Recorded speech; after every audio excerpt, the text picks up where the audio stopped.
There we go.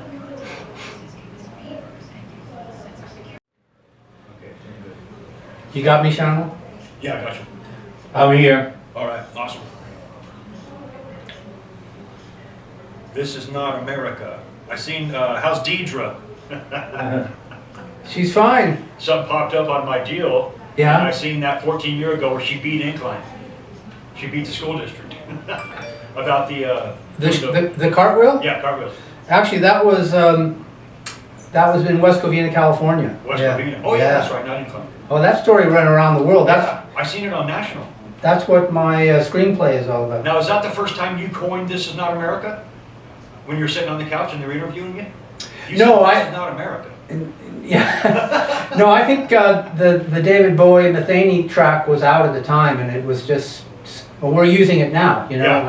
as I'm like, bumper. hey, he must have just thought of that. So what, is she married now with kids and all? Or? The following is an America Matters media production. The views expressed do not necessarily represent those of the station or its advertisers, although we think they should. But that's the opinion of America Matters Media.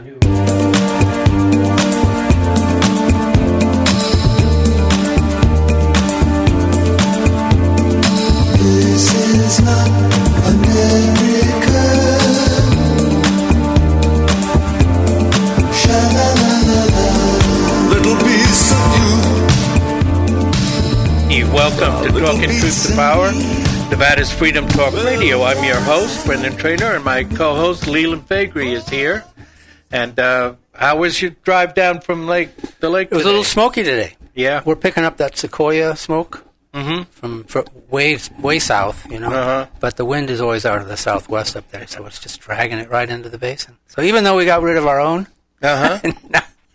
now we have to breathe sequoia's mess down there for a few days. All right. I got a quote of the day Yeah. from Representative Thomas Massey. Yeah. He says, "We are 18 months, 2 presidents, $5 trillion, 3 jabs, and a shredded constitution into slowing the spread." Yeah. And that, ladies and gentlemen, is the mind of a libertarian. Well, and we also got a new word this week. Which was? AUKUS. Oh, yeah. Mm-hmm. AUKUS. Yeah. Now, they claim it was always there. We just didn't know about it. Yeah, that's what they would do, you know. And because it We're just not smart enough to do because it involves France, you could put an F in front of it, and then it would be... Oh, I see. Oh, you know. Careful, because the FCC will be right here. So here's the U.S. and Britain's plan. We're going to kneecap France. It's one of our imperial partners going back, centuries. And we're going to take over the lucrative South Pacific imperial provinces. Just imagine that we're Rome and not U.S., because we are like Rome. And then we'll kill the 50 or 90. I think it started out as 50, but in typical government fashion, it got up to $90 billion deal that Macron and the French elite spent years developing in the hopes of preserving France's remaining bona fides as an imperial power in the South Pacific. She owns French Polynesia. The major island there is Tahiti, and another possession, New Caledonia, probably a couple other things. But anyway. Now, stop me if I'm wrong, but the submarine that they were offering Australia, because that's really what it's all about. Yeah. The defense establishment was ticked off that, theirs that they were offering Australia was a diesel-powered submarine. Yes. But actually, they were going to have to convert that from their nuclear design into a diesel power. Really? Yeah. Who was insisting on that? Well, there are a few countries that have nuclear submarines that have low levels of radioactivity, but the one they want, the United States submarine, that has, and I think France has very high levels of radioactivity because they're nuclear powers already. And so that's what people are saying, that it could lead to, it could violate the Nuclear Non-Proliferation Treaty, because they would have to have highly enriched uranium, not low-level uranium. These are big submarines to operate these subs. Gosh, I sure hope it doesn't do that. And so, I can imagine Macron going, "Sacre bleu, perfidious Albion." Yeah, it's more funny than serious, really, the whole thing is, I think. Yeah, except for the fact that it's a major act of, a major... It could be interpreted as a major act of aggression. Sure, it could be interpreted that way, but it isn't that. It's just designed to appear as though we're being aggressive against China's potential hegemonic interests in the region. That's really what it is. Yeah, but those are... It's a pretense. Those are exaggerated. Everybody has maritime claims in that area. I've seen a map of the maritime claims. Mm-hmm. They all overlap each other. Mm-hmm. There's always going to be maritime disputes when... You mean like Europe? Yeah, there's always... That doesn't necessarily mean that China is bullying everybody. I mean, the Philippines... We forced it to go into some kind of international tribunal that we subsidized, and they ruled against China. And Duarte in the Philippines said, "Hey, we don't abide by that. We're going to just negotiate like everybody else is doing." Yeah, but they're a bully. But you're right. It's not. It's ostensibly serious, but it really isn't serious. Yeah, and it's meant to look as though we're staking out a position with our Five Eye partner, Australia. Yeah, it is kind of silly, and when you look at it that way, but it is something that is completely unnecessary for Australia's defense. They don't need that type of an attack submarine. It doesn't have anything to do with that. Yeah. It's all about the pretense of a concern that is not real at the highest levels, elite levels. Yeah, oh yeah, that's all it is. Yeah, it's to give the appearance of concern. Yes, to the American people and those who buy into the whole, the conventional wisdom of the area. But the debate in Australia is about the fact that, all right, if this deal goes as they say, it's going to take 10, 15, 20 years to get this built. So what are they going to do in the meantime? By that time, fighting the last war. Taiwan and China will already be together, and the dollar will no longer be the world's global currency. Yeah, well, again, that gives legitimacy to my point, is that it's just pretense. Yeah, but what you're going to see happen is Australia's going to rent U.S. nuclear submarines, and they're going to be staffed by U.S. sailors. Mm-hmm. So we're going to have a de facto military base in Australia, as we do in Japan. Yeah, but it's going to be our base. Australia is going to lose some of its sovereignty. Australia. Good day. No, I think that's it. Yeah, I don't think there's any question that that's what it is. And it is funny. Yeah. If it wasn't so mischievous. Yeah, we're going to see Macron get so angry and stomp around. Because Macron and Biden were real chummy at the G8 or G7 there. Yeah. Was Russia there? No, Russia wasn't there this time. Yeah, the G7 when they met. I mean, it was real chummy. And so it's a departure from what we were seeing as an impression at the time of the summit. Did you see Biden's announcement? Oh, we don't have enough time. Oh, yeah, we probably have enough time. All right. He said instead of Prime Minister Morrison, he called him that fella down under there. Oh, yeah, he couldn't come up with the name. Yeah. So when does he ever come up with the name?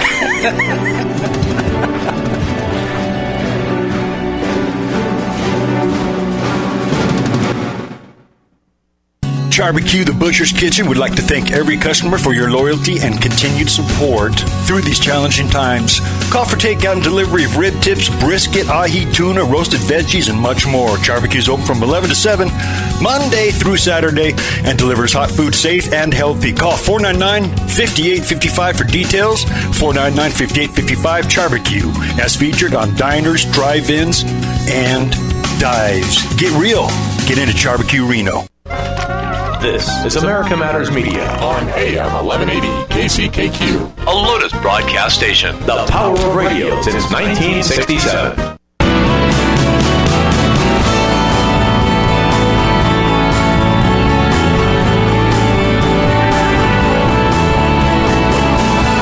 Want to expand your advertising dollar? Sponsor this or any America Matters program by calling 775-827-8900, extension 2. Now, back to the show. All right, welcome back to Talking Truth to Power. I'm your host, Brendan Trainor, my co-host, Leland Faegre. And, President Biden started this week off, since the last show, calling Chinese President Xi to ask him for a summit. And Xi refused, and Biden was stunned. Nobody just refuses to talk to the United States Well, there's nobody there to talk to. Exactly. Unless it's Susan Rice. Yeah. It can't sell camel. She willing to let the American public judge my physical and mental my physical as well as my mental fitness. Filtness? Yeah. So during the call, Biden, according to the readout, assured Xi that America is not challenging the one China policy, but then he opened up a representation office for Taiwan, and then China is still fuming, like I said, over Kamala Harris and her visit to Singapore and Vietnam. I know one of the main Chinese newspapers said she treated the Vietnamese like monkeys. Really? Yeah. Well, there are monkeys in the area. Yeah. So China is basically what they're saying once more is that they're not going to engage us on an a la carte basis. They're not going to talk about the things that we want to talk about that's in our interest, and not talk about the things that they want to talk about that they see is in their interest. And so they want to change the rule, get away from the rules-based order. Is basically what they're saying. We don't like the fact that you can make all the rules, and the new rules-based order.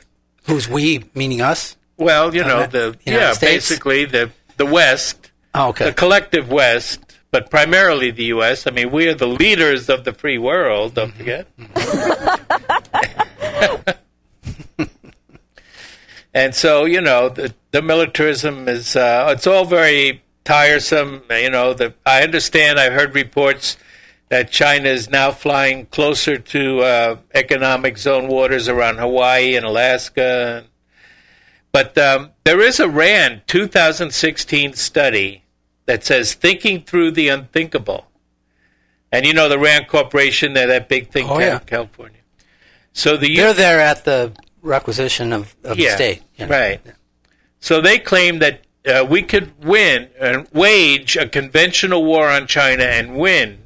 Yeah, I heard that. It would consist of naval and submarine, remember, and missile attacks.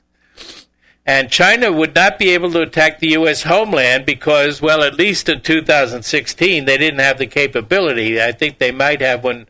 If they don't have it now, they'll probably have it very soon because of their alliance with Russia. Oh, I feel so much better now. Yeah. And there would not be a ground war in Korea, according to the RAND study. And a long, protracted war with China would devastate their economy while leaving ours essentially untouched. Sure. Yeah, that's right. So this is from RAND? This is from RAND in 2016. Thinking through the unthinkable. That's their job. That's right. That is their job. That part's right. Yeah. So, we have more recent studies that suggest China would kick our butt if we got too close to the mainland anyway, because they would jam all of our communication systems and we'd be blind. And then who knows if North Korea would be tempted to attack South Korea if there was a war, knowing that if we retaliated, just like in the 1950s, that China would have to get involved and protect North Korea because they need a buffer state between us and them. And perfect.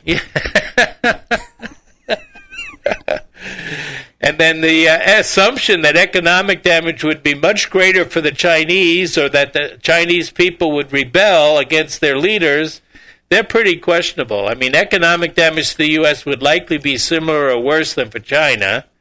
And the Chinese people, although they're composed of various ethnicities, I don't see any evidence that they're really ready to rebel, even in Xinjiang and Tibet.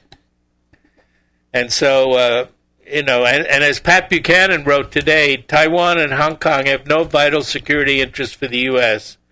So it's just another responsibility to protect, grift for the military-industrial complex. China's industrial military complex or ours? Both of ours. Yeah, well, ours in particular, because we're the ones that are on their side of the planet. Does this have anything to do with Evergrande? Well, Evergrande is something different. Yeah, that's probably... We were talking about the China's trying to reorient the society away towards, more towards communism perhaps, but towards shared comfort or shared prosperity. Yeah, shared prosperity. Yeah. So one of the things that they wrote in their propaganda pieces was that your primary home should not be speculative. It should be just your home. Right. And you shouldn't be in it to speculate to make a lot of money, which is something a lot of people believe in here. I don't think there's any question that that's what you should consider your home to be. Right. If you have a second property, that's a whole other That's what it should be, right. So I know Evergrande is heavily involved in Chinese real estate, and they're trying to pop the bubble, I guess. Well, what they're effectively looking for now is an infusion of capital, because they've speculated the property market beyond apparently any demand. It's going to be interesting to see how it turns out here, but there are implications that it will have global consequences, and we could be on the threshold of a serious setback. We could for be. Growth. I guess it depends a lot on how they handle it over there. And you saw what our equities markets did the other day. Yeah, they crashed bad. So, and this is just what the first understanding, really, the first chill, of the season. So it could get worse. And I'm looking to raise a little cash here. In my portfolio. Yeah. So. Yeah, and I have Chinese Neo. Do you ever hear Neo? I full disclosure, I have a Neo stock, and that's the car. Yeah, that's the car. Mm-hmm. Yeah, and that's been hard hit for the. I mean, I was. Well, it's not the only one. Yeah, all the Chinese EV makers were hard hit, but Neo is supposed to be the best as far as the technology, and for the last couple of years, and they are still. They just unveiled new models. They're not doing anything wrong that I can see financially, but their stock has come down, and it's all because, again, of this. Well, you saw that those coffin ships out on the Long Beach Straits there. I mean, something's slowing down. Yeah. So if we get a considerable amount of decline in commodity traffic and commerce, and equity markets will fall. It's just the way it is. Yeah. Well, I would hope silver would go up, but who knows? Well, gold is having trouble keeping it up, staying above 1,800 an ounce. So I don't see that happening. Yeah. That's what has attenuated any inclination of inflation, not just here but around the world, is the potential for a slowdown. Mm-hmm. Yep. So, like you say, cash is a position too. Cash is very important in crises. That's where the money wants to be and should be, because you can buy up whatever the spoils of that condition very, very quickly and to your benefit for the long term. So you should always have some cash available. Yeah. Right. Okay. Well, we're going to have to keep an eye on how there is going to be a change in relations, international relations. I don't think it's going to be the status quo coming out of the pandemic and coming out of, Biden is continuing to bring people bring troops out of Russia, out of the Middle East, I'm sorry. He brought the Patriot missile and the THAAD missiles out of Saudi Arabia. And, you saw him grovel over at the UN yesterday. I mean, yeah. He may have walked around. He appeared to be on his legs, but to me it looked like he was crawling around the place. Terrible. Yeah, Awful. I know. He has that kind of shuffling old man walk, you know, like, you know. But so the we're going to have some fun, hopefully later on in the show. But I also want. We are? Yeah. Okay. But I also wanted to talk about Russia a little bit and what's changing over there with all these to illustrate the fact that things are changing. You know.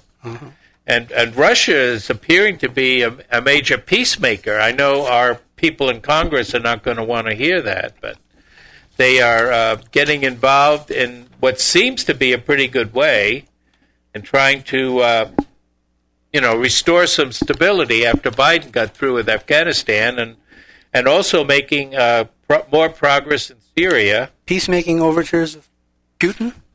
Putin, yeah, Putler. Okay. Putler, you know. The evil one. Trump's handler. That Pudler. Yeah, but also, that Russiagate has been exposed by the prosecutor, Durham.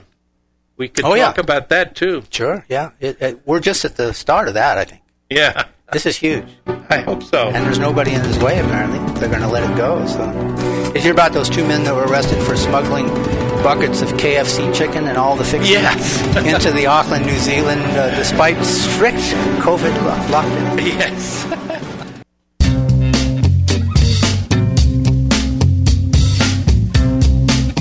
Hi, this is Eddie Floyd. Let me tell you about my favorite non-profit public charity, Wainima Wild Horse Sanctuary, located on the Forsythe Ranch in Hallelujah Junction area.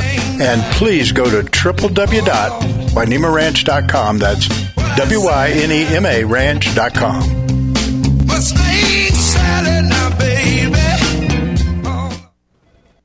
This is America Matters Media on AM 1180 KCKQ, a Lotus broadcast station. The power of radio since 1967.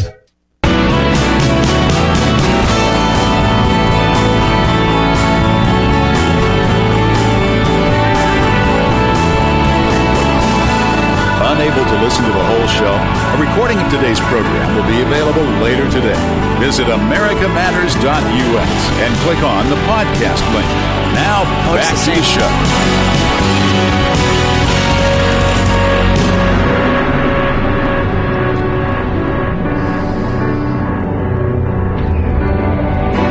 Hey, welcome back to Talk the Truth to Power. I'm your host, Brendan Trainor. I'm here with Leland Faegre. And we left off talking a little bit about Putler, that I've heard somehow commie Nazi dictator. Right. With the stock market. They just had new parliamentary elections over there in Russia, and his party, United Russia, a party he founded, but he runs as an independent, but he's associated with the party. They kept their supermajority status, which means that they can pass just about any law they want without having to form a coalition. And he did very well. Again, the party did very well. People were saying that he was going to have to pay a price or something because of COVID or whatever. Nothing happened. The Communist Party made some inroads. They got about 20% of the vote. And then the right nationalist Liberal Democrat Party came in third with 12%. And guess what? The neoliberal parties that Navalny belonged to, that heroic dissident, Alexei Navalny, they only got less than 1%. So that sounds about right. We know that they're a real threat. We've been there. Yeah. So when we were talking about Russia as a new peacemaker, and a lot of people that don't know Russian history and they only remember communism or whatever, don't remember that Russia has been a peacemaker before in their history. But they appear to be brokering secret talks between Saudi Arabia and Iran to try and reach some common ground there. They're also working to deliver oil and gas to Lebanon. If you remember, Lebanon is in really bad straits. Part of it's their central bank and the mysterious explosion in the wharfs of Beirut a year or two ago, but A lot of it has to do with our sanctions on Syria, the Caesar sanctions, because they're right next door to Syria, and if they can't trade with Syria, that's really a big problem for their economy as well. So Russia's working to deliver. Hezbollah is helping Iran. They're bringing in cargo boats to Lebanon. They're bringing in tankers. But Russia is also building a pipeline through Syria to better facilitate them getting Iranian petrochemicals. Now, another interesting thing about this is that America had to do something. We can't sit there in Lebanon and have Russia and Hezbollah doing these things to help the country, and we don't do anything, especially when it's our sanctions that caused the problem in the first place. Ruined the place. Yeah. We ruined the place. So we worked out this Rube Goldberg deal with Egypt where they would send electricity to Jordan, and then we would have Jordan send the electricity to Lebanon. Oh, don't you love that? But in order to do that, we'd have to go through Syria because Jordan and Syria are not attached to each other. So, in other words, in order to appear to be the good guys, we had to reduce the sanctions that caused us to be the bad guys in the first place. Well, it's all about appearances. So maybe we'll get something done. Maybe the Lebanese people will have some relief. I hope so. It's the optics. It's always about the optics. Yes, it is. And then Russia also helped the Syrian Arab army retake Dara. I believe it's Daara. That's the city where the Arab Spring, George Soros, whatever you want to call it, regime change against Assad began in 2011. So they finally retook Dara, and the rebels either surrendered or fled.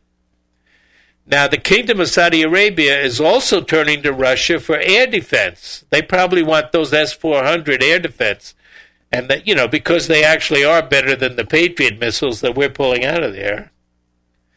And so, meanwhile, Putin, he had to self-isolate because people around him got the coof.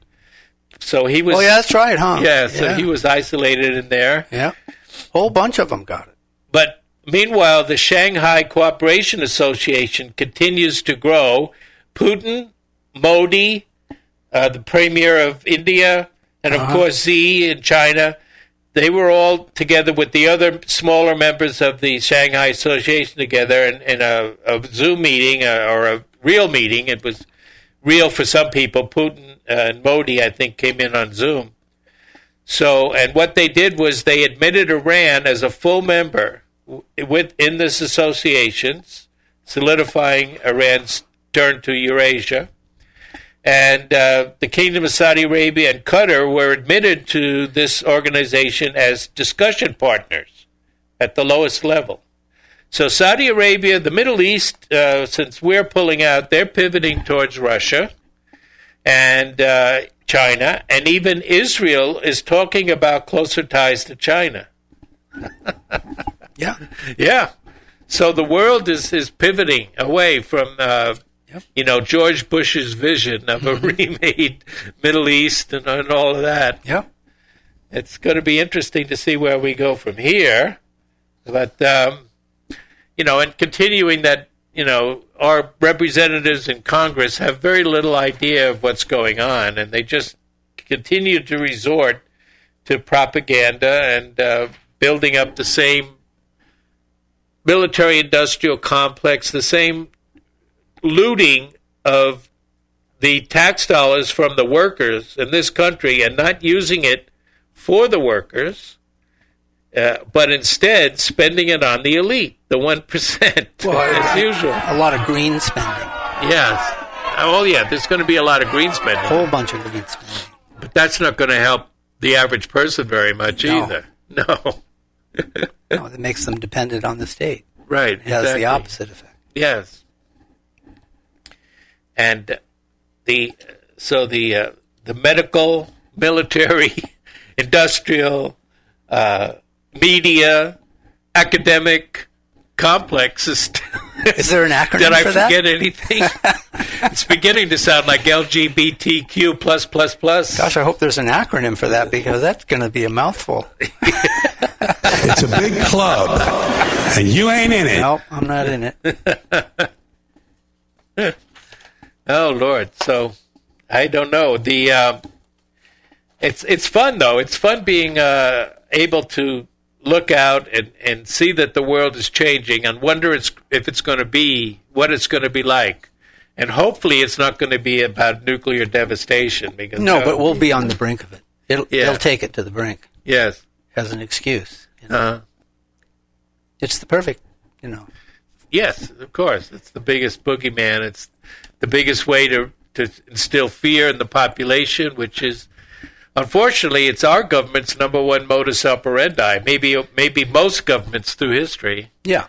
You know the thing. Well, we need a flashpoint. We need that false flag. Uh-huh. So, speaking of false flags... I'm not even reading the script here. I know. The J6? Yeah, oh yeah. Did you see the meme with the FBI agents standing around together? Yeah. And they were glowing? There were more agents there than genuine demonstrators. Right. But they had these 6 FBI agents, and they were all dressed almost exactly the same. They all had Bermuda shorts, black sunglasses, a black watch, short cropped hair. But they're meant to blend in. See? Yeah, they blended in, I'm sure. Oh, I'm telling you. And the one guy they arrested was another agent. And he was, that's right, yeah. He was only, it looks like he was about 5'4", and 5'2". He passed some credentials and they waved him on. They let him go. Well, no, they took him away. Briefly. Yeah, they busted his cover, so they took him away. Yeah, it's for everyone to see, but the point was that he wasn't someone they wanted to bust, so they let him go later. Yeah, somebody said the whole operation was like Get Shorty. Because that guy, he was about 5 foot tall. Uh-huh. Yeah, I heard that from someone else, too. Yeah.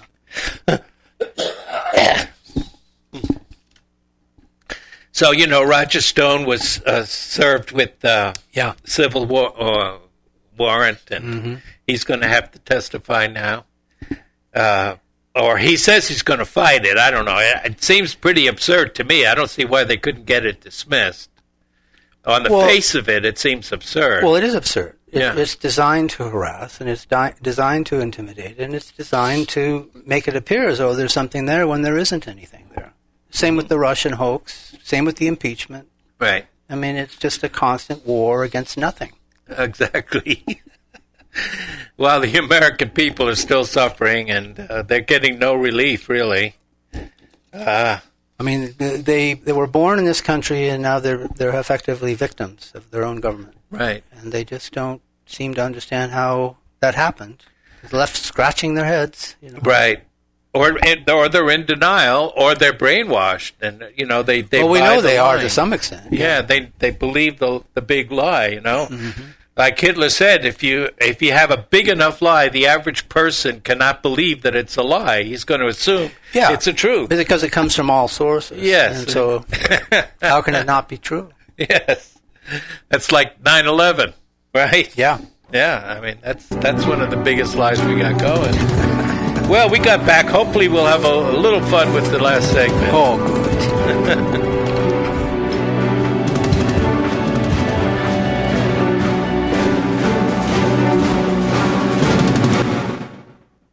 This is America Matters Media on AM 1180 KCKQ, a Lotus broadcast station. The power of radio since 1967.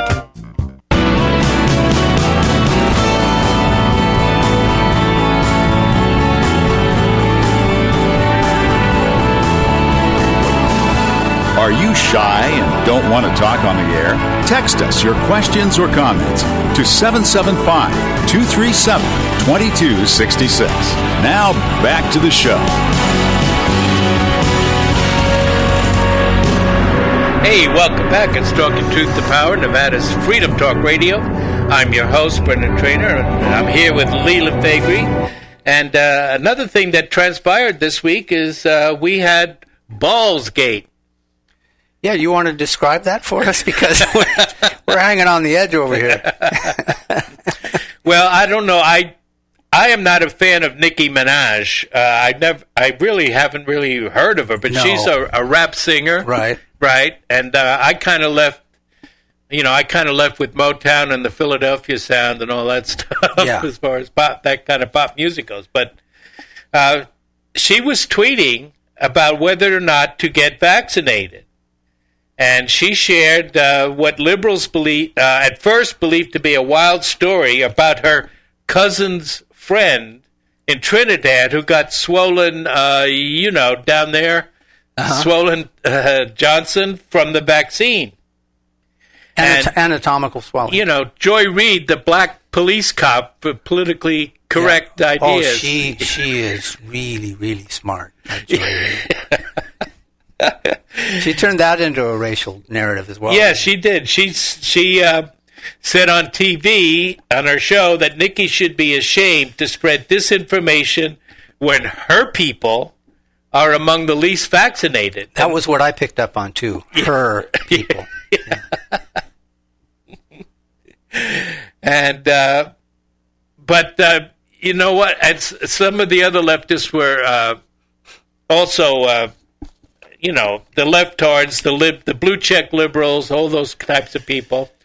But Minaj, instead of bowing down to the PC police, started tweeting about Joy Reid's old so-called hacked homophobic tweets from the past. Yeah, that goes back like 15 years or something. Yeah. She claimed they were hacked and inserted into her record. And then she started calling Reid Uncle Tamita.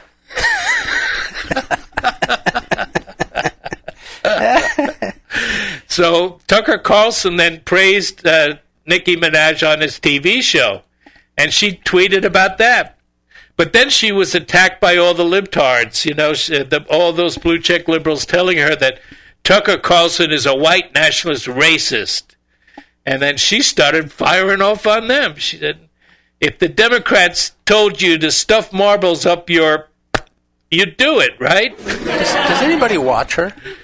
I mean, what are her ratings, by the way? Nikki? Yeah, Joy Reid. Joy Reid? Yeah. Well, they're all down. I don't know exactly what her latest ratings are, but they're all down over there. Right. When they lost Trump, they lost everything. I mean, she's the most problematic, I think, of the lineup. Don't you think? Yeah. On MSNBC, yeah. Even worse than Rachel Maddow. That's pretty bad. And that's saying a lot. Yeah. And then Meghan McCann tweeted something about, she should get off Twitter. And she told Meghan McCann to eat, what? What? We've got the FCC's attention. Yeah, so she can eat that stuff. Oh, okay. And then it was beautiful. Now, some people were saying that her cousin had a reaction, who claimed he had her cousin's friend, that's who it was, or maybe he got an STD and he was embarrassed because he had a wedding coming up or whatever. But then you know what? Somebody looked into the vaccine reporting system about side effects. Right. And they found at least 60 cases of swollen testicles. Is that right? From the two. Sure, it seems like two vaccines. It's like a reasonable kind of side effect when you think about it. Yeah. So, Nikki was just tweeting away there, and it's what also happened is that CNN was reported looking for this cousin's friend. And what are they going to do, measure him? This is CNN. By the way, it is not CNN. This is American Matters Media, yes. But we use that clip. Now, what also happened right after all this, was that incident in New York City. Which one? Or at a cafe, a restaurant, there was a party of black people. Yes. And some of them definitely had vaccination, because New York, de Blasio's policy is that you have to have a vax card to get into a restaurant now. Yeah, to eat. And so they were all dressed up to go out to eat, and then some of them, I think there was a party of at least 6 or 9, and a couple of them didn't have the proper vax cards, according to the poor hostess, who is put in charge of determining who can or cannot come into the restaurant. Right. And it shouldn't be her job to be, sort of the policeman of the restaurant. No. Shut up. And yet, that's if you're signing on in this environment, you're probably going to find yourself in a very uncomfortable situation. And, hostesses are usually young women who are too weak or frail to carry large trays of food around. Right. So they usually give them the hostess job. Sure. So she was a little Asian girl, and so she was an easy victim, is what you're saying. Right. Yeah. So there was that got into a confrontation and a brawl, and the 3 original black women who had vax cards got into it with the hostess, and they were pushing the podium around. And I've heard reports, I don't know if it's true, that the hostess secured bruises and had to be taken to the hospital. So, and then Black Lives Matter got involved. Yeah, I heard about that. Yeah. So they started picking. They really know how to fix problems, don't they? They started picketing the restaurant, and one of their attorneys was quoted as saying that there's a long-standing hostility between blacks and Asian people in America. It's so he's he's throwing more fuel on the fire. Yeah, they're masters of public relations, aren't they? Yeah. So, if one of these black guys had a card, but it didn't look right, and that was why he was rejected by this poor Asian girl, because he had some kind of phony card, then that's considered, in the black culture, a lot of times that's considered disrespect. Man, you can't disrespect me like that. Yeah. You know what I mean? Right. Yeah, and that often leads to confrontations like what we have here. Sure it does. But people shouldn't have to show their papers in the first place. No. That's Biden, the great unifier, he's just driving this country apart. The emerging authoritarian state before your very eyes. Yep. It's. But everybody gets it. Everybody's seeing this for themselves. They know it's not right. They don't know how it's going to take care of the cure. That will make the problem worse no matter what. See? So I think, the issue is how will it be resolved? And there are about half the states now, I think close to 25 states, they're going to reject this. Right. I don't, and Cruz, who should know, has said that this is going nowhere. It'll be shut down by the Supreme Court if it gets there. So this is just about the exigent circumstances that we're in at the moment, and it will change in the course of, probably in the run up to the next general election. Is what they have to do everything before that next general election. Yeah, and they're behind schedule now. They're pushing that large spending bill back another month, and we got the debt ceiling issue that's going to complicate that. And I don't think they have the vote. I don't think they're going to get a Republican out of it. No. So far, I don't think they are. Yeah. I mean, even Romney. Yeah. Sass, any of these guys, It's just too much, too fast. And, they're not going to go for it, and they shouldn't go for it. I mean, it was just yesterday we were concerned about $20 trillion. Now, on the horizon, we're talking about 30. Yeah. And I mean, it just... Hey, it's only money. It just grows on trees. Modern monetary system. That's what it is. That's what it is. Yeah. As long as the government is creating money, that has no bad effects. It's all good. Don't worry about it. Yeah, but gas is doubled.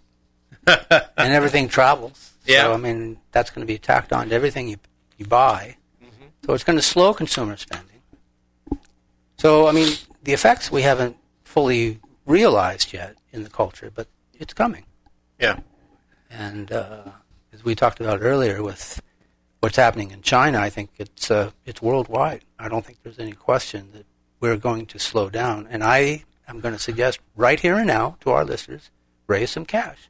Mm-hmm. If you are fully invested in stocks, sell some of it. Have some cash ready for the opportunities that await you down the road. Yeah. That's sound advice here from Talking Truth to Power, although we are not financial advisors. No, but I once was. Okay. I was an accredited, licensed financial advisor. Right. So I bring it to the table, even though I'm not currently licensed. Mm-hmm. And we thank you for that, Leland. Oh, my pleasure. That's why I got into it.